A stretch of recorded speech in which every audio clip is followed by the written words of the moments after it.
ցանկանում եմ շնորհակալություն հայտնել կոնֆերանսի կազմակերպիչներին, հատկապես այսօր կապված մեր պետության, մեր երկրի արտաքին քաղաքականություն տեղի ունեցող իրադարձություններ, կարծում եմ մենք այն բոլոր պայմանագրերը, որոնք վերաբերում են մեր հայրենիքին, հատկապես 20-րդ դարի սկզբներին կնքված պայմանագրերը, պետք է մենք կրկին եւ կրկին ուսումնասիրենք, վերլուծենք եւ եթե ունակ ենք դրանից նաեւ դասեր քաղենք։ Ես կներկայացնեմ շատ հակիրճ իմ ելույթը առանց անդրադառնալու Ղարսի եւ Մոսկվայի վարչի պայմանագրերի կնքման պատմական քաղաքական նախադրյալները, որովհետեւ պատմաբան գործընկերները բավականին փայլուն դա ներկայացրել են եւ միշտ ներկայացնում են։ Հարգելի գործընկերներ, միջազգային պայմանագրերի իրավունքի ինստիտուտի պատմական էվոլյուցիան բնականաբար միշտ կրել է եւ կրում է տվյալ ժամանակաշրջանում գործող ինչպես դրական, այնպես էլ բացասական արատները։ Չնայած մինչև ՄԱԿ-ի հիմնադրումը եւ ժամանակակից միջազգային իրավունքի ձևավորումը պայմանագրերի կնքման վերաբերյալ գործող միջազգային իրավական կարգավորումները նույնպես ենթադրում էին, որ միջազգային պայմանագրերը պետք է կազմվեն մասնակիցների փոխզիջումների եւ նրանց կամքի համաձայնեցման հիման վրա, այդուհանդերձ, ինչպես վկայում է Մոսկվայի եւ Կարսի 1921 թվականի պայմանագրերի օրինակը, տվյալ ժամանակաշրջանում առկա միջպետական հարաբերությունների կարգավորման հիմքում կաց բիրտ ուժի կիրառման եւ քաղաքական ճնշումների օգտագործման գործոնը ցույց է տալիս, որպեսզի պետությունների հարաբերությունները կարգավորվեն արդարության եւ փոխշահավետության բոլոր պահանջների հաշվառմամբ։ Հանրահայտ է, որ Հայաստանի պատմական իրավունքների եւ օրինական շահերի տեսանկյունից Մոսկվայի եւ Կարսի պայմանագրերը որպես իրավաբանական փաստաթղթեր սերտորեն փոխկապակցված են։ Դրանք հանդիսանում են մեկ միասնական անբաժանելի ամբողջություն։ Կարսի պայմանագիրը արտաքնապես ընդհանրապես Մոսկվայի պայմանագրի հավելվածն է, իսկ ըստ էության նրա շարունակությունը։ Կարսի պայմանագիրը միջազգային իրավունքի տեսանկյունից իմպլեմենտացիոն փաստաթուղթ էր, որի նպատակն էր ընդհանրապես Մոսկվայի պայմանագրով ձեռք բերված պայմանավորվածությունը իրացնել գործնական կյանքում։ Մոսկվայի եւ Կարսի պայմանագրերը միանշանակ հակասում են ժամանակակից միջազգային իրավունքին։ Ավելին, դրանք հակասում են նույնիսկ դրանց կնքման պահին գործող միջազգային իրավունքին։ Որոշ ընդդիմախոսներ կարող են պնդել, որ նկատի ունենալով, որ 20-րդ դարի սկզբին դեռևս գործում էր պատերազմի իրավունքը եւ միջազգային հարաբերություններում ուժի եւ ուժի սպառնալիքի կիրառման սկզբունքը արգելված չէր, Մոսկվայի եւ Կարսի պայմանագրերի իրավականությունը չպետք է կասկածի տակ դրվի։ Նման մոտեցումը հիմնազուրկ է։ Նկատի ունենալով, որ Մոսկվայի եւ Կարսի պայմանագրերը սերտորեն փոխկապակցված են, ուստի մինչև Կարսի պայմանագրին անդրադառնալը նախ պետք է գնահատենք Մոսկվայի պայմանագիրը։ Մեր կարծիքով այն առ-ոչինչ պայմանագիր է։ Գոյություն ունի ինչպես ազգային իրավունքում, քաղաքացիական իրավունքում, այնպես էլ միջազգային իրավունքում առ-ոչինչ պայմանագիր եւ անվավեր պայմանագիր հասկացությունը։ Դրանց մեջ կա հսկայական տարբերություն։ Անվավեր պայմանագիրը այն պայմանագրերն են, որոնք կարող են վերանայվել, չեղարկվել, որովհետև պայմանագրի կնքման ինքը պայմանագիրը կնքվել է կարծես թե պահպանելով օրենսդրությունը, բայց խախտվել է կողմերի որոշակի իրավունքները եւ իրավունքներն են խախտվել։ Առ-ոչինչ պայմանագիր այն պայմանագիրն է, որը ի սկզբանե կնքման պահից սկսած անվավեր, ոչ թե անվավեր է, չգործող պայմանագիր է։ Այդպիսի պայմանագրերը ոչ միայն ճանաչում են չգործող, այլ դրանք կարող են նաեւ առաջացնել հետևանքներ, բավականին բարձր հետևանքներ, ընդհանուր միջև կնքող կողմերի համար, կնքող կողմերը ենթարկվեն միջազգային պատասխանատվության, իսկ պետական իրավունքում նույնիսկ քրեական պատասխանատվության։ Արդեն ես ասացի, թե դրանց մեջ տարբերությունը որն է, անվավեր եւ այլն։ Ուրեմն ինչու՞մ է կայանում այդ Մոսկվայի պայմանագրի անվավեր այսպես ասած առ-ոչինչ լինելու հանգամանքը փաստը նրանով, որ Հայաստանը թեկուզ ձևականորեն չի մասնակցել այդ պայմանագրի ուրեմն նախապատրաստմանը եւ կնքմանը։ Այս փաստի ուժով ապտորեն խախտվեց ըստ էության կնքել Մոսկվայի պայմանագիրը, խախտվեց միջազգային պայմանագրի վավերականության համար անհրաժեշտ այդպիսի պայմաններ, ինչպիսիք են առաջին պայմանագրի օբյեկտի եւ նպատակի իրավաչափությունը եւ երկրորդ պայմանագիրը երրորդ պետության համար պարտավորություններ կամ իրավունքներ չի ստեղծում առանց նրա համաձայնության։ Խնդիրը նրանումն է, որ ըստ միջազգային սովորութային իրավունքի ընդհանուր կանոնի պայմանագիրը պարտավորություններ եւ իրավունքներ չի ստեղծում երրորդ պետության համար։ Այն հայտնի է որպես պայմանագրերը երրորդ անձանց չեն վնասում եւ օգուտ չեն բերում։ Սա հայտնի հանրահայտ սկզբունք է, որը գալիս է դեռևս հռոմեական իրավունքից։ Սա անմիջապես բխում է նաեւ պետությունների ինքնիշխանությունը հարգելու սկզբունքից։ Միջազգային իրավունքի եւ միջազգային պայմանագրերի էությունից, որոնց հիմքում կած է պետությունների ինքնիշխան սուբյեկտների, որպես ինքնիշխան սուբյեկտների կամավոր համաձայնությունը։ Միջազգային պայմանագրերը երրորդ պետության վրա չտարածելու սկզբունքի կարևոր առանձնահատկություններից այն, որ միջազգային պայմանագրի օբյեկտ չեն կարող լինել երրորդ պետությունների շահերը։ Ինչպես նշում է հայտնի ռուս մեծ հեղինակություն ունեցող միջազգայնագետ Մարտեսը, միջազգային պարտավորությունների առարկա կարող է լինել այն բոլորը, ինչ վերաբերում է միջազգային հարաբերություններին եւ շրջանառությանը, սակայն ինստինկտիվ ենթադրվում է, որ յուրաքանչյուր պետություն կարող է պարտավորվել միայն այն գույքի եւ իրավունքի վերաբերյալ, որոնք փաստացի կամ իրավաբանորեն գտնվում են նրա տնօրինության եւ իշխանության ներքո։ Նրա կարծիքով պայմանագրի մեջ մտող ոչ մի պետություն չի կարող առանց լիազորության այդպիսին պարտադրել երրորդ պետությանը։ Մասնավորապես Մարտեսը նաև գտնում է, որ իրենց առարկայի տեսակետից որքան էլ կարևոր լինեն միջազգային պայմանագրերը, այդուհանդերձ դրանք պարտադրել միայն կողմերի համար։ Պետք է նշեմ, որ դեռևս միջնադարում ընդունելով հանդերձ, որ երբմամբ ամրագրված միջազգային պարտավորությունները պետք է պահպանվեն բարեխղճորեն, միաժամանակ գոյություն ուներ նաև այն կարծիքը, որ կարող են չպահպանվել ամոթալի, անօրինական, անզգույշ կամ աստվածային պատվիրաններին հակասող պայմանագրային պարտավորությունները։ Դեռևս միջնադարում ձևավորած այս սկզբունքը կարծես թե մշակվել եւ գրվել էր Մոսկվայի եւ Ղարսի պայմանագրերի համար։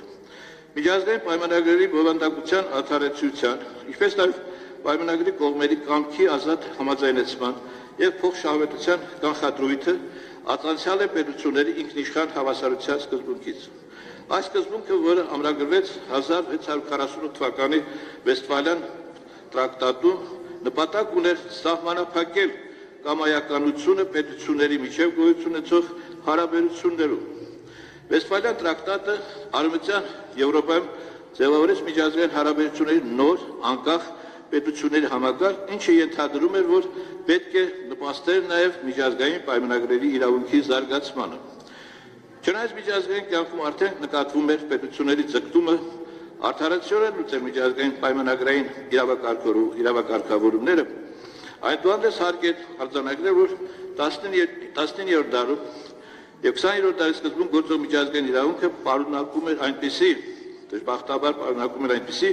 բովանդակային լուրջ հակասություններ, որոնց արդյունքում միջազգային իրավունքում ձևավորվող համեմատաբար առաջադիմական սկզբունքները դեռևս զուգակցում են պետությունների պատերազմի իրավունքի ճանաչմամբ, երբ հաղթողը, այսպես ասած, օրինական իրավունք էր ստանում որոշելու պարտվողի կարգավիճակը։ Այդուհանդերձ կարելի է ասել, որ 20-րդ դարի շեմին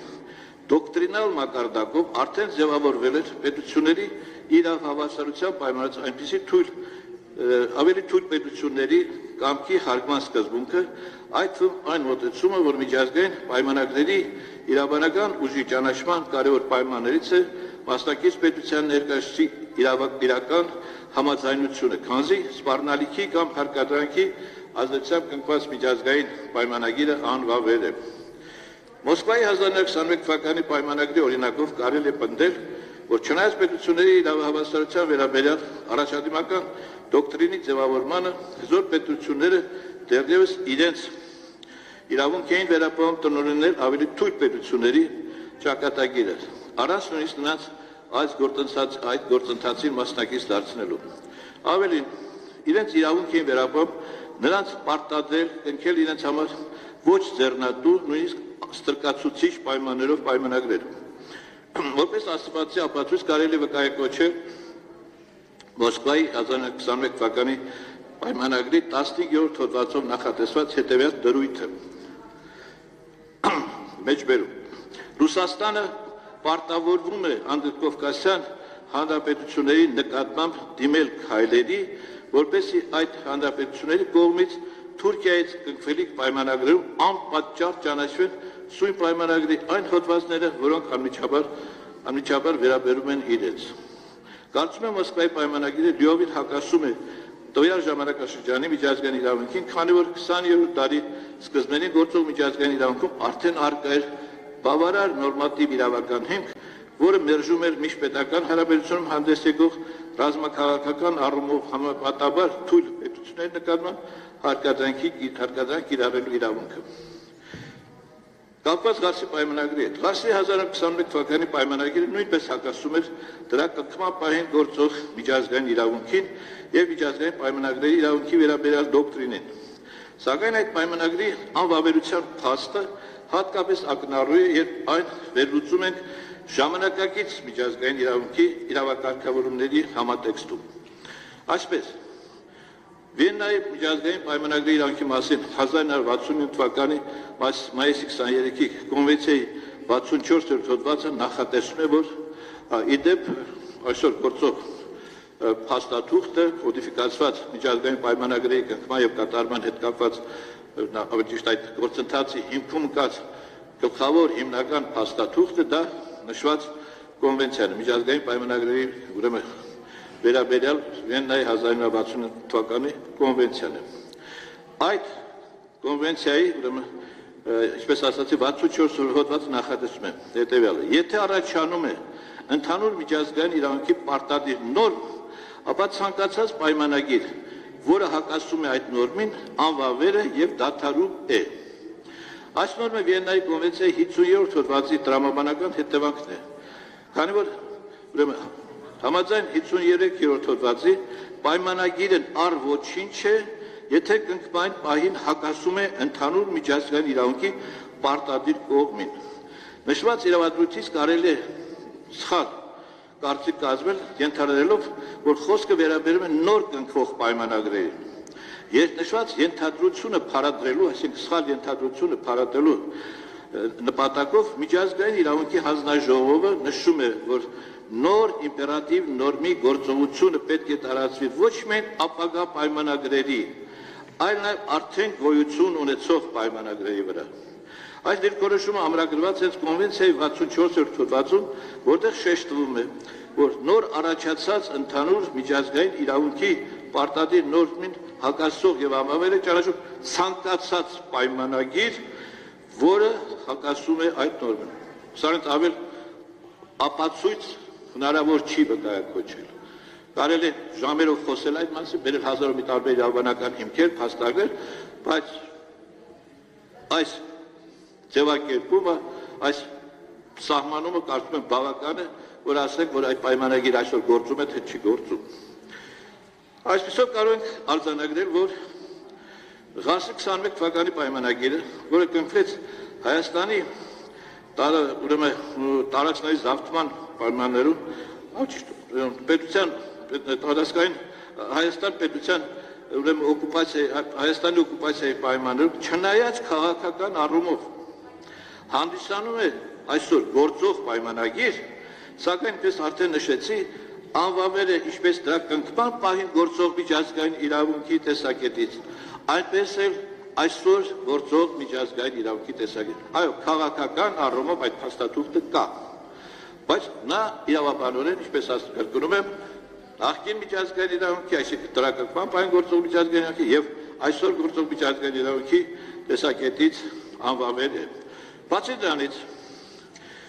երբ ուսումնասիրում ենք, եւ ժամանակ ունեմ, չէ՞։ Երբ ուսումնասիրում ենք ուրեմն Ղարսի պայմանագիրը, Մենք կարող ենք միանշանակ եզրակացնել, որ այդ պայմանագիրը ընդամենը այսօր կարգավորում է, լուծում է մի հարց, սահմանների ուրեմն տարանջատման հարց։ Մնացած դրույթները ուղղակի չեն գործում։ Որպես ձեր ժամանակը չարաշել, բերեմ ընդամենը երկու օրինակ։ Պայմանագրի 6-րդ հոդվածում ասում է. Թուրքիային կտրվի Բաթում նավահանգստի վրայով ներմուծվող եւ այնտեղից արտահանող ամեն տեսակ ապրանքների ազատ անտուրք տեղափոխման իրավունք տեղի չեն ունենա խափանումներ։ Թուրքիային կտրվի Բաթում նավահանգստից օգտվելու իրավունք եւ դա համար նրանից չեն գանձվի առանցին տուրքեր։ Կա այստեղ նաեւ 7-րդ 8-րդ հոդված, որտեղ ասվում է. Վրաստանի կառավարությունը եւ Թուրքիայի ազգային մեծ ժողովի կառավարությունը նկատի ունենալով երկու երկրների սահմանամերձ վայրերի բնակիչների համար սահմանից անդին գտնվող ամառային եւ ձմեռային արոտավարից օգտվելու անհրաժեշտությունը պայմանավորեցին այդ բնակիչներին տալ իրենց նախինների հետ սահման անցնելու եւ սովորական արոտավարից օգտվելու իրավունք։ Ես երկու անգամ զանգեցի Վրաստանի գործընկերներին, ուղղակի ծաղրում ասում են ոնց կարելի այսօր 21-րդ դարում ներկա ՄԱԿ-ի կանոնադրության ընդունումից հետո պետությունների ինքնիշխան հավասարություն հարգելուց հետո այսպիսի նորմերը դրույթները գործեն։ Ու բնականաբար հարց առաջ գալու։ Եթե չեն գործում, իսկապես չեն գործում դա։ Եթե չի կարող պայմանագրի մի մասը գործի, մի մասը չգործի։ Բայց քիչ առաջ ասացի, որ դա քաղաքական պայմանագիր է ավելի շատ, դա ավելի շատ գործում է որպես քաղաքական ակտ հարաբերությունների կարգավորման առումով, բայց որպես իրավաբանական հաստատող ես կարծում եմ Մոսկվայի պայմանագիրը առոչիչ է, իսկ Խարսի պայմանագիրը անվավեր է։ Եվ եթե թույլ կտաք ընդամենը երկու նախադասությամբ ավարտեմ հետևյալը։ Այս ինչ որ ես ասում եմ, ինչ որ իմաստը խոսում եք, ես կարծում եմ թուրքերը մեզանից գուցե շատ ավելի լավ են հասկանում։ Եվ նրանք բնականաբար մտածում են ելք գտնել այս վիճակից։ Այս վիճակից ելք գտնելու մի ձև կա ընդամենը։ Այսպես կոչված կատարեն պայմանագրի նովացիա, այսինքն վերանայեն ինչ-որ կերպ եւ ընդամենը արձանագրեն այս խոթարքներ, տուրքեր եւ այլն, դրանք անլուրջ բաներ են, բայց դա կարևորագույն մի հարց, սահմանների հարցը, եւ կարծում եմ նրանք կփորձեն այս հարցը լուծել նոր պայմանագիր կնքելու միջոցով, որ դա կարող է երկու նախադասությունով ձևակերպվի ընդամենը, որ կողմերը ճանաչում են միջազգային պայմանագրերի հիման վրա ձևավորված եւ այլն, այսինքն դա մնում է ճանապարհը գտնեն, ուղի գտնեն։ Ես նախկինում եղել եմ Սահմանադրական դատարանի փոխնախագահ եւ առիթ եմ ունեցել ինքս եմ զբաղվել այդ հայտնի Շվեյցարիայում կնքված արձանագրությունների հայ-թուրքական արձանագրությունով զբաղվել եմ եւ պետք է ասեմ եւ այնտեղ կար նորմեր, դրույթներ, որոնք փաստորեն հիմք կարող են հանդիսանալ հետագայում այս հարցը լուծելու։ Սահմանադրական դատարանի բավականին չոր կոշտ դիրքորոշման հետևանքով ուրեմն այդ արձանագրությունները չընդունեցին։ Թուրքիան իրենք էին հայտարարել, որ Սահմանադրական դատարանը ըստ էության այդտեղ արգելանք է դրել եւ այլ, որտեղ մենք պայմաններ ենք նախատեսել ձևավերացման համար։ Բայց ես մտահոգություն ունեմ, որ այսօր տեղի ունեցող գործընթացի արդյունքով մեր հանրապետության եւ Ադրբեջանի հարաբերությունների հետ կապված փորձեն այդ այսպես կոչված հաշտության եւ բարեկամության գուցե Տարսի Մոսկվայի պայմանագրի օրինագործության նաեւ եղբայրության, այսպես ասած, պայմանագրում նախատեսել դրույթ անպայման Թուրքիան եւ Ռուսաստանը կմասնակցեն այդ պայմանագրին, ես կարծում եմ դա կլինի քառակող պայմանագիր Հայաստան, Ադրբեջան, Ռուսաստան, Թուրքիա եւ ռուսները, թուրքերը կփորձեն անպայման այս Ղարսի պայմանագրում նախ ձեռք բերված այդ նվաճումը նրանց այդ սահմանների հետ կապված ամրագրել այս նոր կնքվող պայմանագրում։ Ես ենթադրում եմ դա Աստված իմ ենթադրությունը իրականություն չդառնա։ Շնորհակալություն։